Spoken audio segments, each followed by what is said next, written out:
যে মানব সভ্যতা industrial revolution থেকে চাকা এবং আজ মানব সভ্যতা সম্পূর্ণ এতটাই উন্নত যে মানব সভ্যতা মহাকাশকেও জয় করতে সক্ষম হয়েছে। কিন্তু আজ থেকে প্রায় 8 থেকে 10 হাজার আলোকবর্ষ দূরে যদি কোনো এক সভ্যতা আমাদেরকে দেখে থাকে, তাহলে কি তারা আমাদের থেকেও বেশি উন্নতি? অবশ্যই হ্যাঁ। কারণ আজ মানব সভ্যতা এতটা উন্নতি করতে পারেনি যতটা টাইপ 1 সিভিলাইজেশন করতে পারে। আর টাইপ 1 সিভিলাইজেশন তারাই যারা কিনা তাদের গ্রহের সম্পূর্ণ এনার্জি বা শক্তি রূপান্তর করে নিতে পারে তাদের এনার্জি হিসাবে।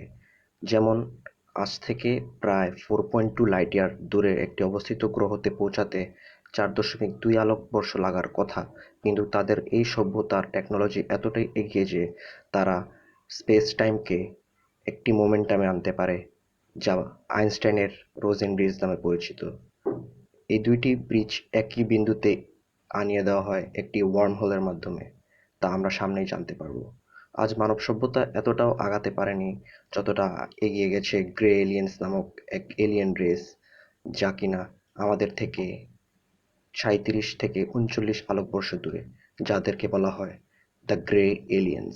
এরা থাকে জেটা রেটিকুলার একটি সোলার সিস্টেমে, যা কিনা আমাদের থেকে এতটা উন্নত যে তারা জেনেটিক কোডিং করতে পারে বায়োটেকনোলজির কোডিং, এবং তারা এতটা উন্নত হয়ে গেছে যে তারা সময় যাত্রা করতেও সক্ষম।